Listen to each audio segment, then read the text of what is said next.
It's a funny story. I don't know if you will believe it. I used to be when I was 9, I was a goalkeeper, a pretty good one. And I was mixing motocross and football. And it was one point that Barça, Football Club Barcelona, test me to be in Barcelona. So there was a point like, okay, what we do, motocross or football? And the first thing that the high levels team does is they make an X-ray of your wrist and they know how tall you will be. So they told me that at 16 I will be like around 170, and they said, yeah, you are not genetically correct to be a goalkeeper.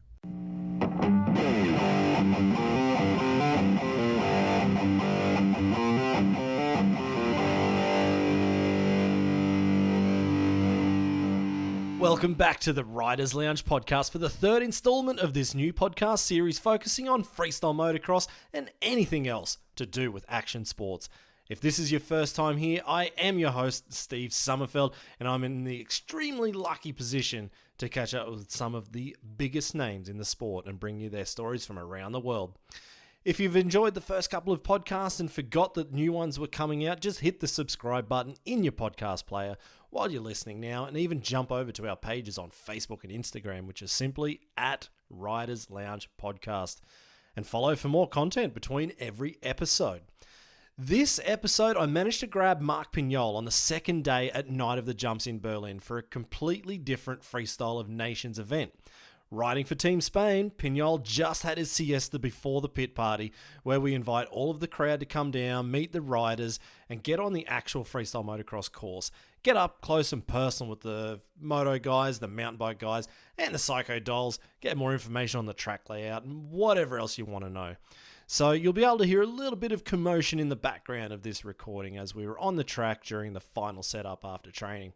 Actually, if you want to feel the electrifying atmosphere of watching the world's best riders throwing down the biggest tricks in freestyle motocross, you can buy your regular and VIP tickets directly from nightofthejumps.com for a city nearest to you. I want to quickly thank my personal sponsors as well, Lakes Networking, who have supported me from the very start. Based in Perth in Australia, but they can help you from pretty much anywhere in the world. Jason and his team can get your business all set up so you can work from home, which right now is the absolute perfect time to get that sorted. Hopefully you can tell your boss you don't need to come into the office anymore, and you can just wake up whenever you want to, just like I do. Custom MX graphics for the best wearing graphics I've used, MotorX oils, GB Orthopedics, TCX Boots, who again are sponsoring my guest for this podcast, Marc Pinyol, and the entire Yadis team with the best damn boots you can get, DEP Pipes, and Race FX. And thanks also to PB Creative for the logo design. Pat Bowden actually has a bunch of moto graphics you can check out on his Insta page that you can print out for your own bike as well. And thanks to the 2007 X Games gold medalist, Adam Jones, for the Segway tunes that he sent through.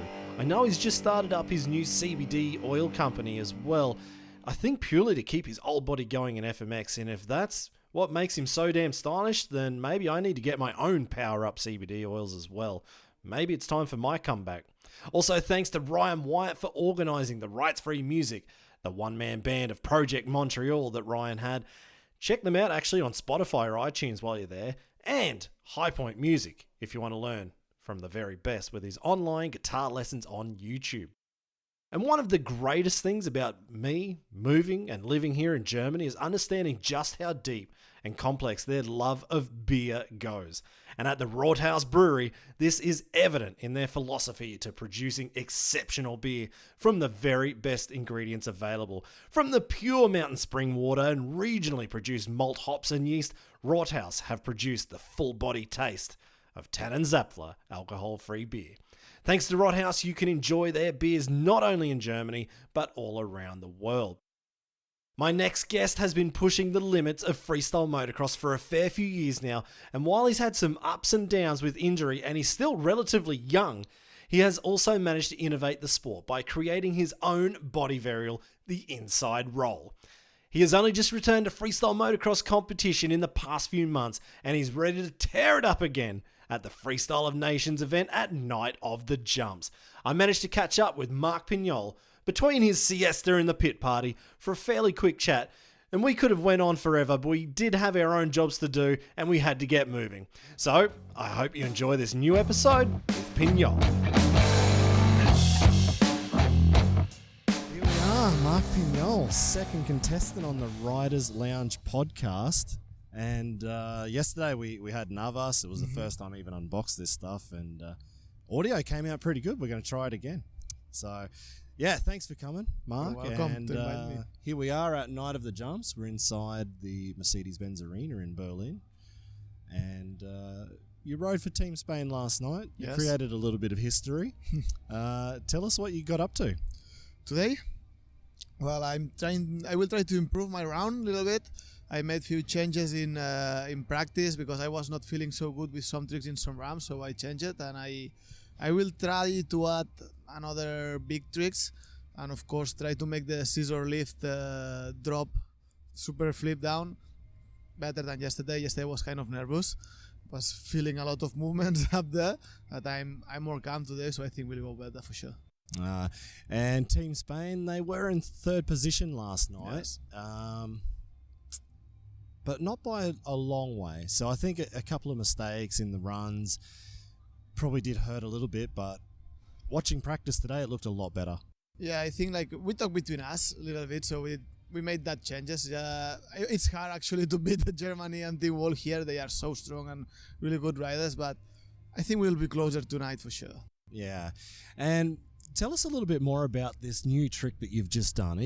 You created your own history because you have done the drop before at Freestyle Zombies Yes. last year, which was onto the airbag landing, Yes. your own Yadis bag jump airbag landing.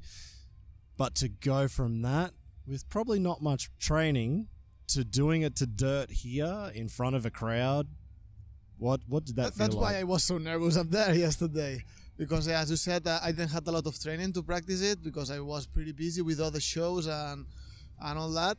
And to put it on there is always that extra pressure, nervous that every rider feel. But I was feeling pretty confident. The trick was working pretty good all the time. And even if I want to improve it, making a little higher, here was no room for me for practice it. So I tried to stay all safe that I can with that trick, and yeah, try to make the crowd enjoy actually. So just tell the listeners what exactly you did. So I just put a scissor lift like 7 meters high, and with a run up of 3 meters and a half, I put a ramp. It's the last part of our quarter pipe ramp, and I just go out with a flip Superman down in a drop. And how do you get up there? Actually, it's thanks to Kai Hase. He made the flip drop, so we want to put that in our show in Freestyle Zombies, but we want to do it kind of different, so that's why we decided to put the ramp on it, because then I can trick it down. So we made a structure that we made it. We don't have a scissor lift in our show, because then we can put also the cycle dolls down with the fire and all this stuff. So we just built that, we put the ramp on it, and we went for it. Yeah. No, it looked awesome last night. It was something completely different for the Berlin crowd, for Night of the Jumps even. How did it feel to come back? 2020, Night of the Jumps, 20th season of freestyle motocross competitions, and you're part of it. I'm feeling excited, happy, a lot of happy, and more here in Berlin, because this arena means for me a lot, because as I said, I think to you yesterday, is the last time that I land an inside roll here, so that means a lot to me. When you called me to come here in Berlin, was nice that I can add that different trick there, because it's also some special thing that I can bring here. Yeah, So- exactly. Well, actually, I was going to ask you a little bit later on about the inside roll, but since you've brought it up, this is a body varial that you created. Yes. Nobody else has ever done it again, or I don't nobody know- else has ever done it other than you. I don't know if somebody tried it, Evan. I don't know if somebody did it. If they did, they didn't put it on Instagram, and I don't follow them. So, as far as I'm aware, nobody Nobody did it. tried it. Maybe somebody did. If you have done it, send in a video so we can check it out. But the inside roll, you created that trick when really the body varials were taking off. the vault had been around for a fairly long time, and then the Cali roll, and obviously Chuck Carruthers had the Corolla. That's a long time ago now. But then everyone's getting into the Cali roll, and then Clinton's pushing the Bundy, the twist top, I think it was, from Tom Robinson. Yeah, he did also kind of Cali roll, but like a special flip also in Nick's Fighters, actually. Yeah. I think he called it the twist top. Yeah. And then you had the inside roll. Mm-hmm. Tell us how you got to that point, because it looks really strange that you're doing kind of a front flip seat grab. It's like a special flip, but to the front, I would put it that way. And actually, it was just a dream at the beginning. It's like, hey, we were in the compound, and it would be so cool to do a front flip on the bike, but just you. And we just set it up, and we try it. So I remember to be in the compound, and Navas and some other friends was catching me on the stand, making me flip around, and okay, I think I can do it like this. The first idea was to grab and front flip and go directly to the bars like a kind of holy man, but was not working at all. I flew on Fuampit a lot of times, and I was so lucky that I never landed on the bike at that point. So are you saying you were actually on the ground and the guys were holding your body, exactly, simulating what you think you would try into the foam pit? Exactly. Do you have some photos of that? That would be cool. Yeah. Well, I've got the all the videos from the beginning of the inside roll, so yeah, I can send it to you. So from the first inside roll till the last one till I landed on Fuampit, and then on dirt, of course, and all this. When was the last inside roll? On dirt? 2017, Night of the Giants, Berlin. In 25 or 26 meters was my longest one ever. Whoa! Because was here the long ramp, that one that you put also pretty high and back. So I personally don't like that ramp. That ramp always has like a funny kick. Yeah, that's true. But for inside roll, I just love it. That's funny, isn't it? Because actually I think Michael Malero also likes that particular ramp for his Cali roll as well. I'm not sure. I think anything bigger than an 8 meter radius on 21, he's happier if it's 9 meters, or I think that one they call like the Czech 9 meter or something. I think so, yeah. Maybe a ramp somebody built in the Czech Republic. And for me, it was like a test for myself. You know, as soon as I saw it in China, I said, okay, I want to do the inside roll there. Works perfectly there. So when I arrived here, was okay, I have to do it in that ramp because it worked perfectly in China. That's right. I remember you did your first one at Night of the Jumps in China. No, it was in Hamburg. Then we cut this out. Let's cut it out because I got my history wrong. Because I do remember you doing it in China. I'm thinking, well, actually, slow down. I did it for first time in Night of the Giants practice in Jerez. And then I crashed it on the Cali there. That's right. Then on the competition was in Hamburg. Yeah, exactly, man.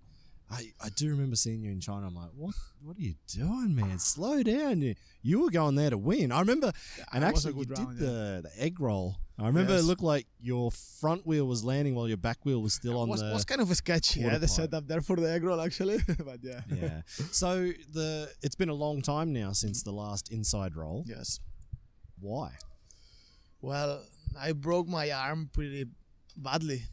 And yeah.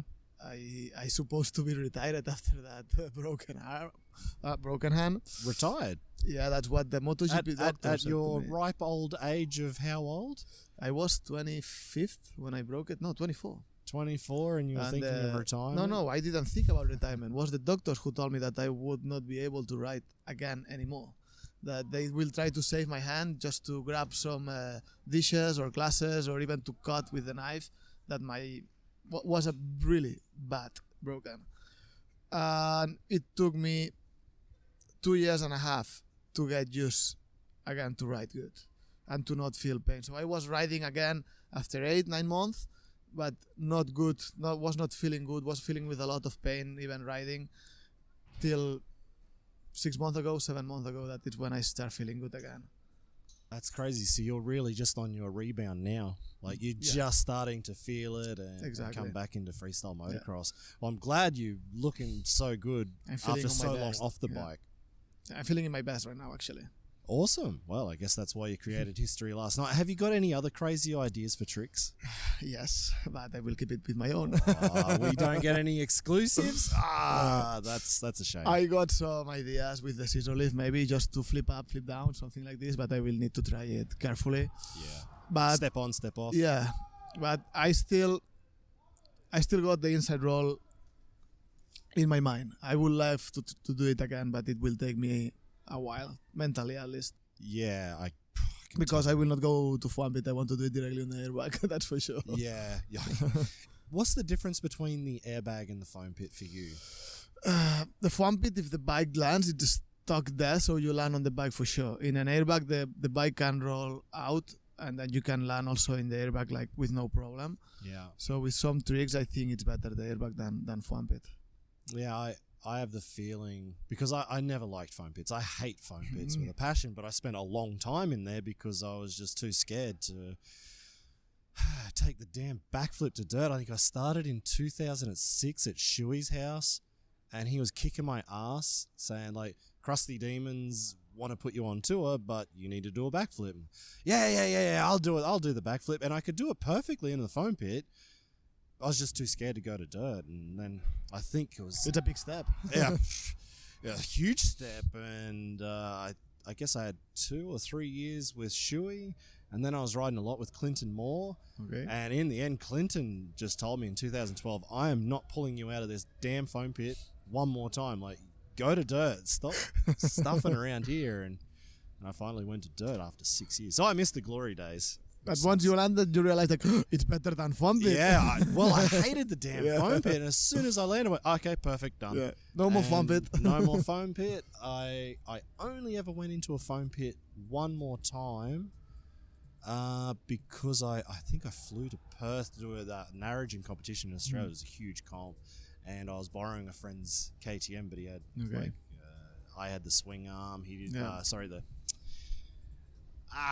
What's the word? Whatever. My suspension didn't fit. Okay. And so I was a bit too scared, so I went the foam pit once. But yeah, I hate the foam pit. I think for me, the airbag looks better. You can get away. Yeah, and it's even if some tricks I would try in foam pit before the airbag, it's a good step also between the foam pit and dirt. Yeah. That's for sure. Yeah, exactly. For sure. Like for that first go, is this going to possibly work? Exactly. Even yesterday on practice, I landed the surfer flip because I landed on my airbag before I came here. If not, it would be even more pressure, even if I know that I can do it good, you know. So it's a good step between that. That's it. You guys have had 2 foam pits down there at Yates, or at least the same one, but you've rebuilt it. And Yes.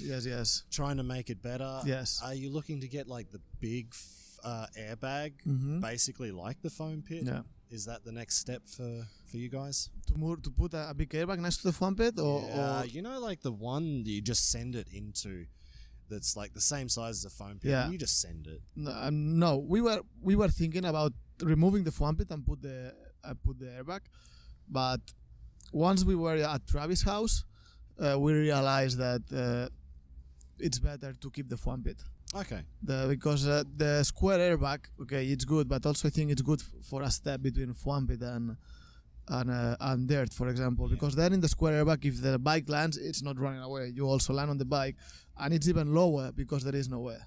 Yeah. So good foam, as I think we have now, that you can remove after every jam.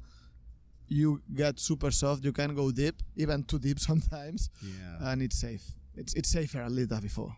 Man, look where freestyle motocross is going. It's crazy. Yeah. People don't know how much work we had there to remove the old foam pit and build a new one. Yeah. It was months actually of work. Oh. In that hot sun down there in Lleida in Spain. Oh man. Actually, it was funny. I was talking to Navas about the sun in the eyes down there when I rode with you that time, and I'm not going to tell the story because we've already done it. But I hate the sun at your place. It's just bam, right in the eyes. So how did you get into motocross? I know your dad is all over motorbikes. Obviously, he must have been the major inspiration for you. It's a funny story. I don't know if you will believe it. I used to be when I was 9, I was a goalkeeper, a pretty good one. And I was mixing motocross and football. And it was one point that Barça, Football Club Barcelona, test me to be in Barcelona. So there was a point like, okay, what we do, motocross or football? And the first thing that the high levels team does is they make an X-ray of your wrist and they know how tall you will be. So they told me that at 16 I will be like around 170, and they said, yeah, you are not genetically correct to be a goalkeeper. Oh wow. It's like no high level team higher goalkeepers less than 185. So then was like, okay, fuck football. we have no future here. So we keep motocross. Then I start jumping a dirt jump with my friends in the town. And I always love freestyle. I always was watching Las Ventas and every freestyle thing that I can, and I really love jumping. I was pretty good in Supercross. Once Navas built his compound there, was like, hey, Dad, I want to do that. And we just made the step when I was 17, 10 years ago actually right now. Wow, and so you've known Navas basically the whole Yes, time? Navas knows me since I was 5 months old or 6 months old. Whoa, so he's like the godfather. Yeah, kind of, yeah. Wow, okay. All my life Navas has been there somehow.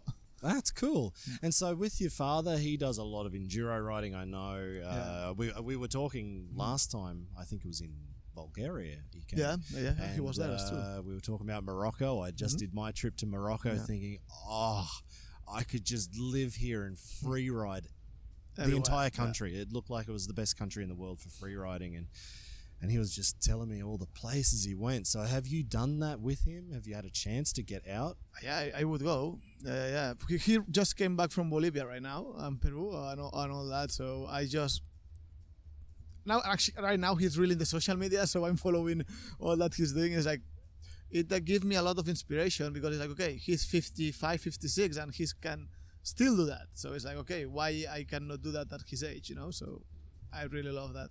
Oh, awesome. And I would join some journey with him for sure if I can. Yeah, definitely. You're pretty busy at the moment, luckily, training yes. and doing shows and getting into competitions. Luckily, yes. Actually, speaking of shows and competitions, how do you see yourself as a rider? Because I know up until your crash, or a couple of years ago, and now you're just getting back on, you were pushing it. Yes. And we saw you at Night of the Jumps at the World Championships when, let's say, you were younger and you were going for it, you were hungry, and you were going for some big tricks. But there was a fair chance you were going to take a dirt sample. The crashes were more often than I would ever want to crash.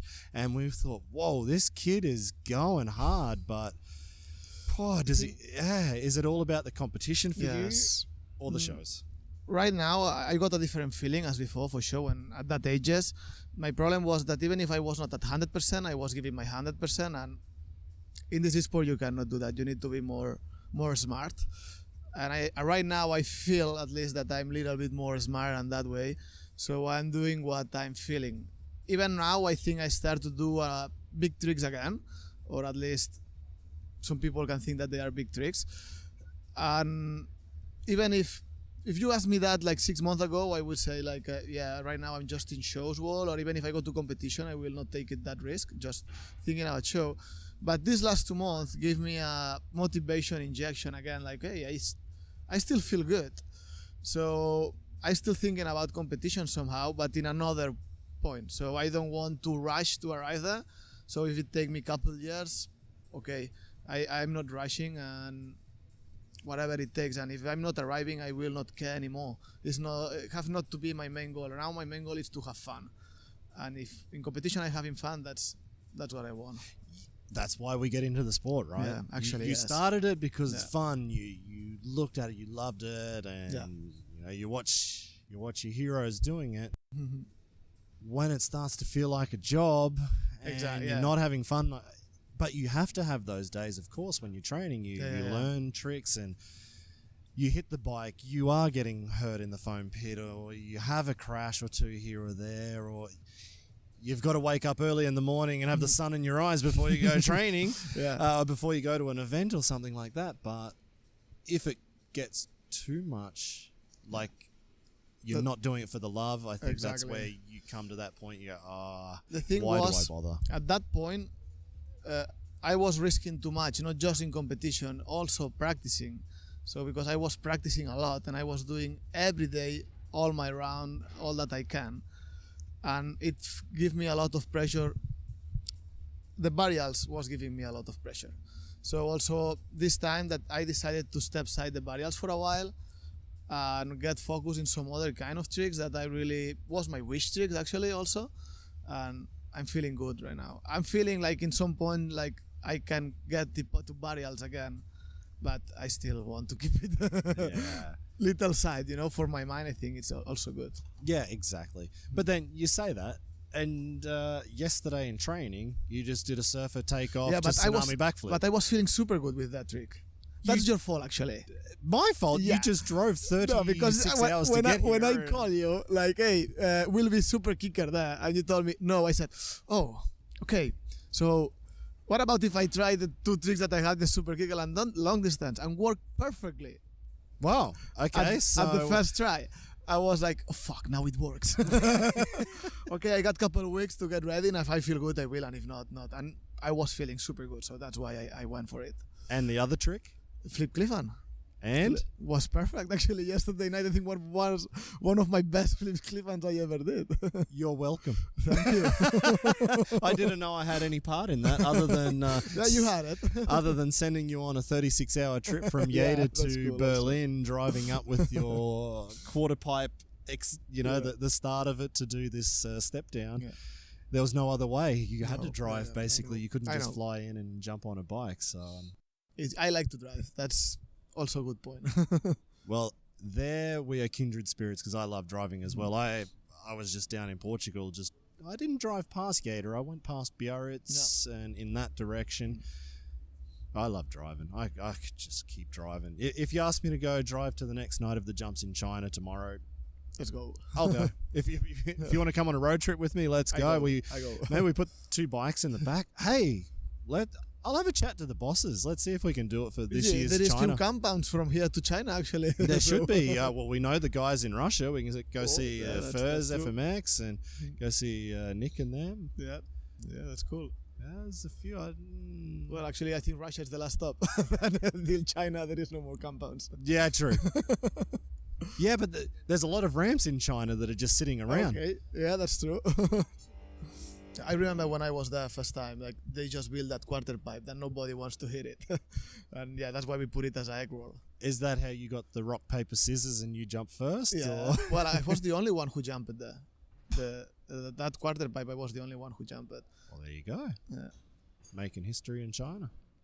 Yeah, I made history for myself because I made podium there, so...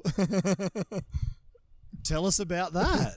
Yeah, was not my first night of the Champs podium because I made it in Hamburg, but was European champion. So in China was my first world champ. I made third the first night, and second night I improved a little bit, so I was second. In what year was that? 2016? 16. But as all the histories, there is also bad point. And one surfer takeoff in Super Kicker, I broke my malleolus there in the landing, so I finished my round with a broken leg. Even the inside roll, I put the inside roll with a broken leg. Oh wow! And at that point that I was feeling so good also, I had to take out of competition for a couple of months. So I missed Gadangs, I think Poland and some other because I was injured. I injured there actually. But the adrenaline kept you going at the time, yes. And you just got the job done somehow. Mm-hmm. Oh man, yeah, you've done a lot of riding outside of Europe then, like a lot of competitions, things like that. What direction do you see yourself going in now? Sorry? What direction are you going in now? Are you thinking, right, I'm going to go back into the comp scene and really start to push it for the next, let's say, 5 years, 10 years? Where do you see Marc Pinyol? I'm not seeing myself like just competing. So this is not just my main objective, but it's true that I still need to keep pushing a little bit for myself because I'm feeling good and I'm feeling better if I can keep pushing a little bit. So at some point, even if it's even just in some shows, I need to do some big tricks. That takes risk. So, and I always need a little bit more. But I will not go that fast as before. Before, in 1 month, maybe I did 4 new tricks, and 2 of them was varials, plus the surfer, plus flip cliff. The flip cliff and the surfer and Cali roll, I made 3 of them in 2 weeks. Wow. So because I was rushing myself and I was feeling like, I can go. I don't want that anymore. So right now I will take it easy. If I go for one new trick, it's because I know that the rest are good, or at least kind of safe. Yeah. And I will just work for that trick, no more than one. So that's the thing. You're part of the new generation in a way, because you were certainly coming up with a lot of those tricks and pushing it quite hard. But now we've got also younger guys. Yeah, and they are pushing good also. Exactly. Where do you see the sport actually going? Because you're part of this. Yeah, I think that this sport will become a little bit more entertainment, because right now, how I see is that tricks are so difficult and so risky that not everybody can handle to do during all year long. Not just because mental pressure or all this. I think it's also kind of budget. Nobody wants to risk right now a lot for nothing. And Yeah. somehow, at some point, some people does. Yeah.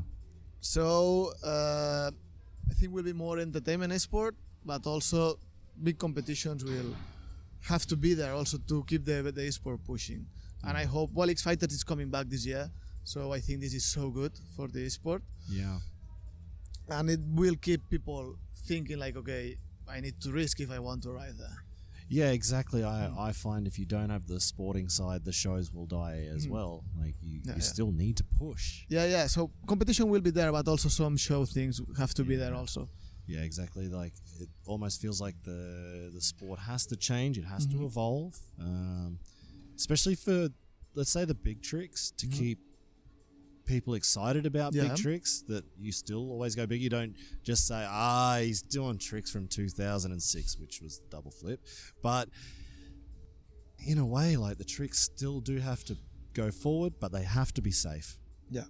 And I think the airbag is a good point to practice that, because it's not like foam pit that you do like 10 jumps on foam pit and you are tired as fuck. You cannot do any more jumps. Even if it's summertime, you are done after 2 jumps. Yeah. An airbag maybe allows you to do 20 jumps in a row easily, or 50, and more practice. Yeah, it's better. And how do you feel about then, let's say, airbag landings in competition? I think it's not a good point. I mean, not for the okay, for the practice and all this could be good, but in competition, I think had to be still hard, because it makes like the pressure to the rider, and if not, everybody can risk on the soft landing, So it's like what you think about competitions in foam pit. Yeah. So it could be kind of the same for some people. Like it's still like a soft landing. So yeah, exactly. So then, no airbags in competitions for Marc Pinyol. For me not. What about cheetah ramps? I'm on it. You're on the cheetah ramp bandwagon? Yes, because sports need to evolve. Even if some rider can do front flips in the normal ramp, it's okay. Congratulations, really. You got my respect. You will got more points for sure than the one who does in the cheetah ramp. But in the cheetah ramp makes people also evolve, and you can do bigger tricks of the cheetah ramp that on the normal ramp on front flip. Yeah. Like front flip tsunamis or front flip cliffhangers. I think it's not possible to do it on the normal distance right now. Let's see. Maybe I want to be mistaken, but it needs to evolve. For my point, also the bikes, they are too heavy to do like this kind of tricks on the normal ramp. So cheaters allow you that, and it's kind of different. People love to see different things. Yeah, exactly. I think also, I personally don't like the cheetah ramp, just personally, but when you see it in an event and you hear that bang of the mechanism, the rocker just getting smacked against the steelwork, and the rider does go into a fucking crazy front flip, it is actually impressive to see. I personally don't like it because I am probably a pussy and I don't want to do it. It's like this thing that tears you one way or the other. Yeah, I know, you need to have it for innovation. You can do it without, but you can do bigger tricks with it. So and it more has safer, a place. and more safer and too. more safe. And people is like, what the fuck is that in that ramp? Why they would use it? So till they see the trick, it's like, okay, now I understand. Yeah, so exactly. I think it also gives some plus of interesting to the people. Have you worked on it yourself? The front flip on the cheetah ramp? Yes, I did it. It was working good actually, but I never had the opportunity to try it on dirt. Ah, we've got one tonight. Yeah, It's just behind us here, actually. I know, but it has been a while actually that I hit that ramp. Well, actually, I never hit the ramp. I hit your old one. What did you say just before that there was no small super kicker here for the cliffhanger flip and the surfer takeoff, so you decided to go long distance? Yeah, but I was not doing front flip on the super kicker. Ah, yeah, okay. You got me. No, you got me. I will do it. It's one of my tricks my trick list for this year. I need for myself to do it. So at some point I will do it for sure. And it was working good just a few months ago, so I know that I will go. But I just need to go somewhere to land it because my front flip ramp is not good. So I need to go somewhere that they wanted to do it. That's cool. I guess you have a lot of guys to practice like the front flip with you. I think you've got the plans, well, I guess from either Night of the Jumps or from Michael Malero. He dropped his ramp at your house the first time. I remember you tried it for a couple of days. Yeah. You actually brought that ramp to Night of the Jumps. Yes. You drove it up last year. Yeah. That's right. So you've been on that ramp. You train with these guys. Actually, your place is kind of the go-to of Europe in winter. Yeah. What's it like to ride with some of the best riders in the world who are coming to train with you guys? This is amazing because, I mean, I made a lot of friends, real friends right now in the whole Europe thanks to that, you know, so unluckily they cannot ride that much at winter time in Europe because snow or raining or whatever, so we got a bunch of good riders there.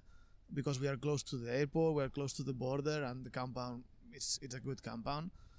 So at winter time, it's all about motivation, one to each other, and we are evolving a lot at that point.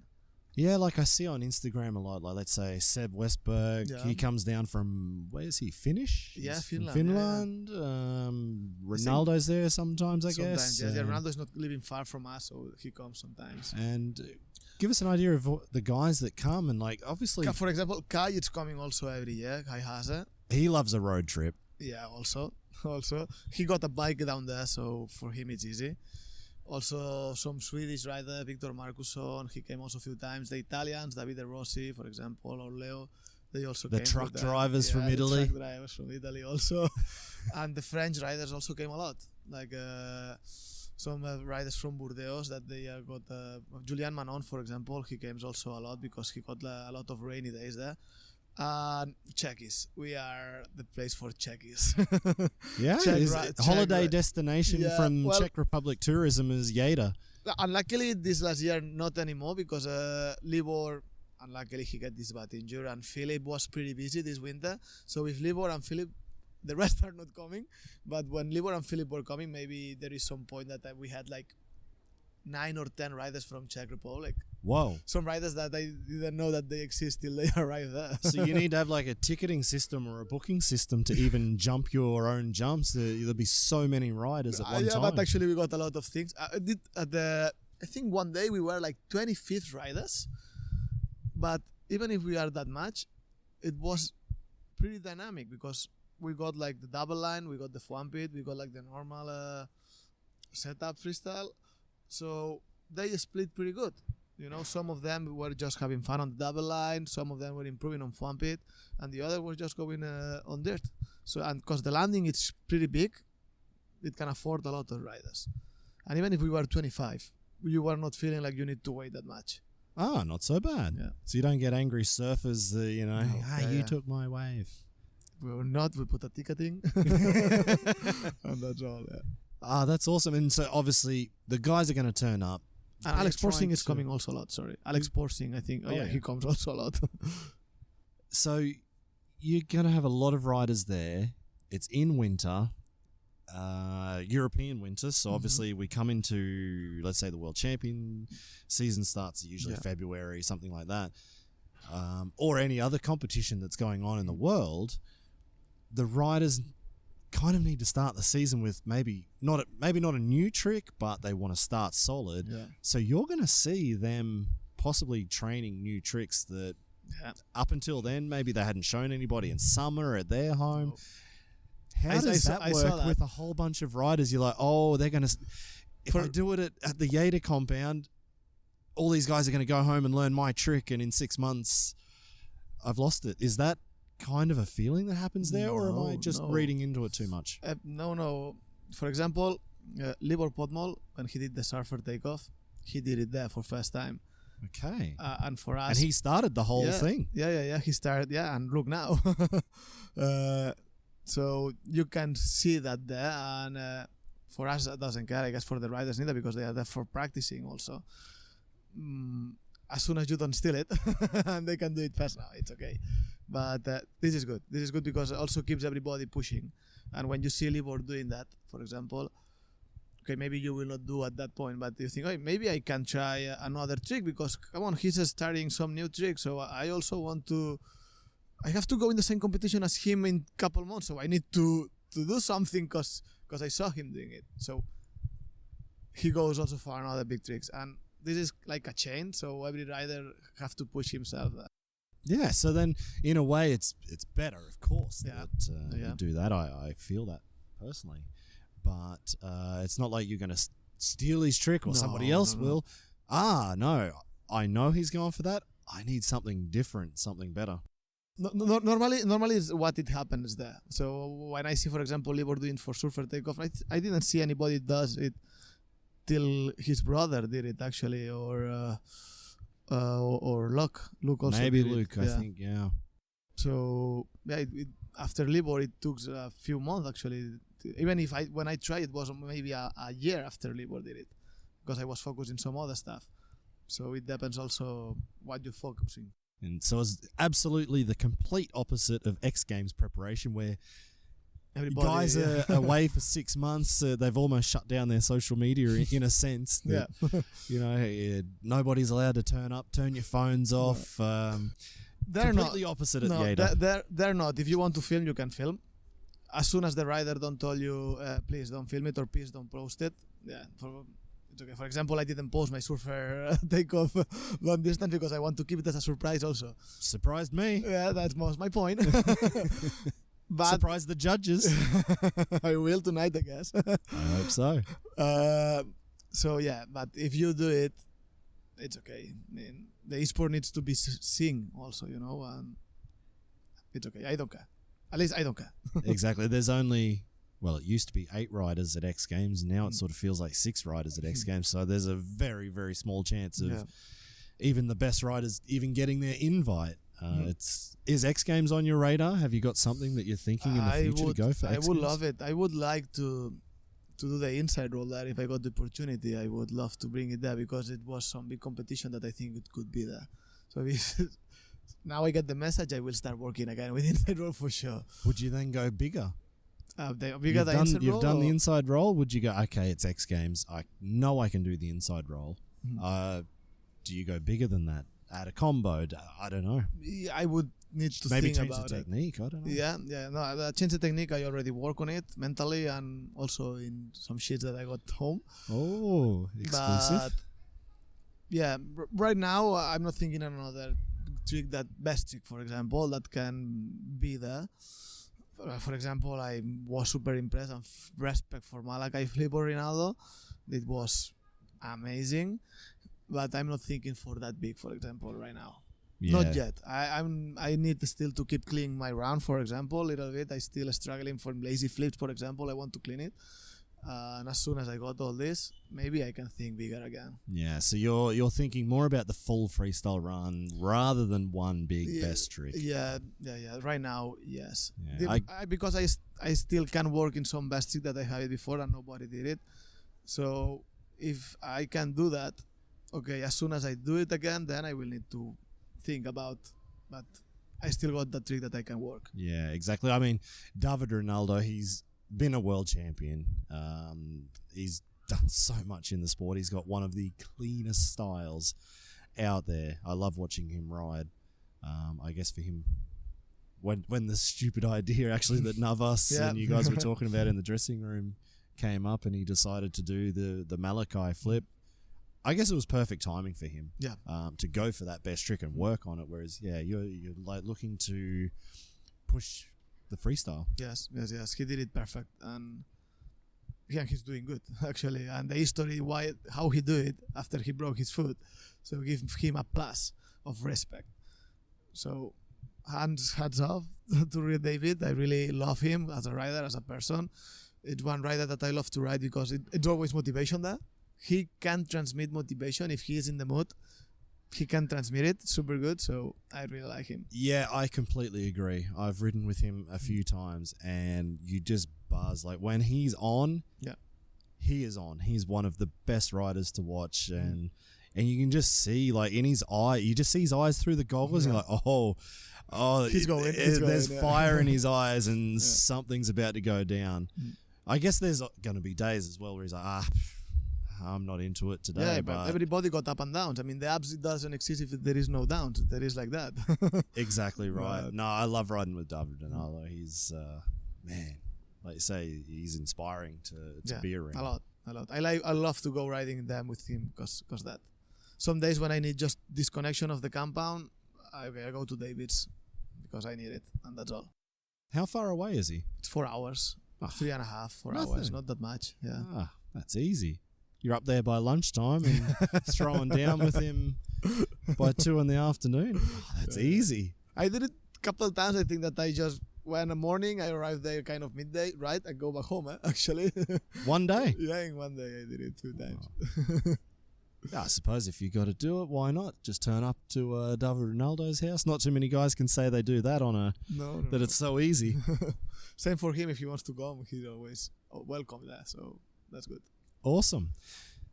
Tonight we've got the second Freestyle of Nations competition. You are here riding for Team Spain. It was an awesome competition last night. Obviously, a couple of small mistakes here and there. But Team Spain wasn't far behind. I think you've got the new trick tonight. So obviously by the time this podcast comes out, we will know when you've done it, but I guess we can let the cat out of the bag of the surfer takeoff to tsunami backflip for your best trick. How do you see Spain's chances? Tonight I'm seeing more better, actually, because I made, as I said before, in practice, I changed, for example, the flip lazy boy. I will do it in another trick, another ramp, because I was feeling better there. I just did it in that ramp that I was not feeling good because Michael was doing synchro lazy flip, and I said, fuck, I'm not feeling good in that ramp, but I have to do it because Michael, if it would be world champ, I will not do it. Yeah. But here, yes, finally we didn't do it yesterday because it was shitty. So tonight I will change, so it will give me, I guess, more clean points. And I also will add a flip tsunami because practice was working good. And then if everything goes good, I will add, of course, the surfer takeoff tsunami flip. So this is 3 more tricks that we didn't do it yesterday, just in my round.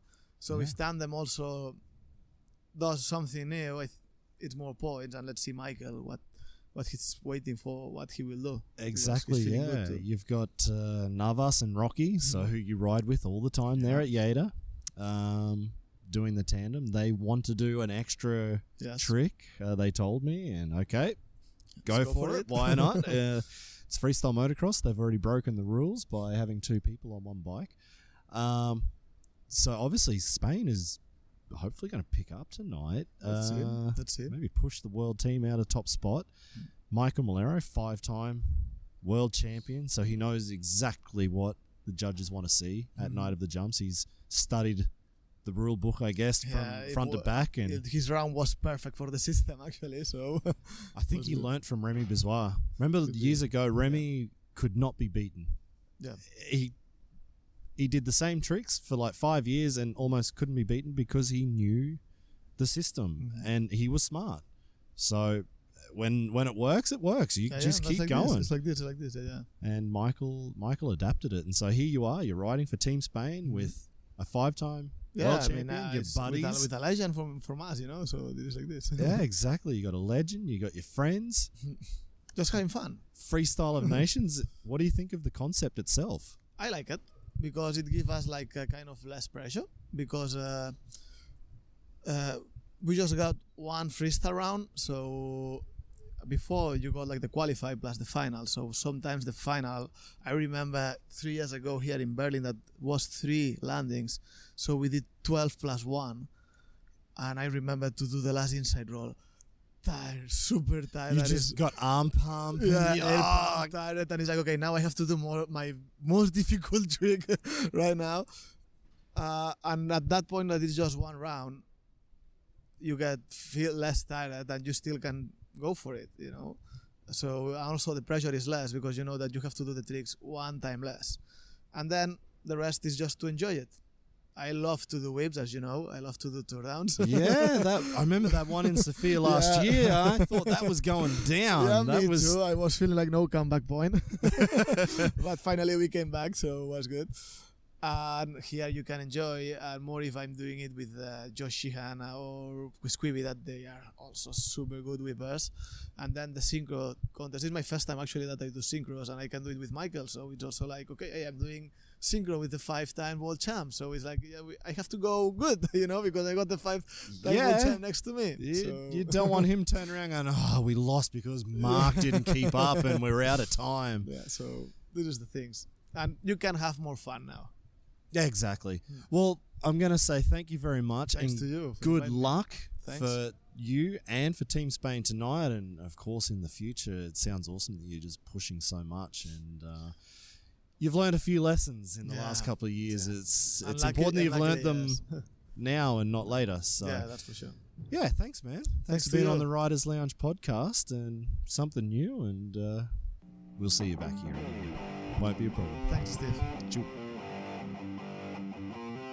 Thanks for tuning into this latest interview with Marc Pinyol. I'm so stoked to hear after those years of highs and lows, he's managed to stick with it, and I'm sure you'll hear his name a lot more in the future. And since every day is a school day, I'm here living in Germany. I haven't really learned the language too much, but I'm working on it. But there's one word that I did pick up. It's called the Reinheitsgebot. It's one word, but it means the German beer purity law, which has been enforced throughout Germany since 1516, and it limits the ingredients to brew beer to only water, barley or malt, yeast, and hops. And the Rothaus Brewery in the German state of Baden-Württemberg have been producing the tastiest beer since 1791, and after more than 200 years, we're able to sit down and talk about freestyle motocross on the Riders Lounge podcast with the carefully crafted Tannenzäpfler alcohol-free beer. Who would have thought all of this history went into today's podcast? Check out the Rothaus website. I'll give you the link in the show notes, and hopefully you can even find where to pick up your own box of beer from their website. And I do know you can get it worldwide. If you haven't already, please subscribe to this podcast in whatever platform you're listening to it on and give it a nice big 5-star rating. Make sure to check out our Instagram, Facebook, and YouTube channels for special content and behind-the-scenes videos and photos. I'm out of here. It's time to enjoy these long holidays with a Tannenzäpfler, and hopefully the new TIMX game is ready for me to download on my phone so I can go pro on that one. See ya.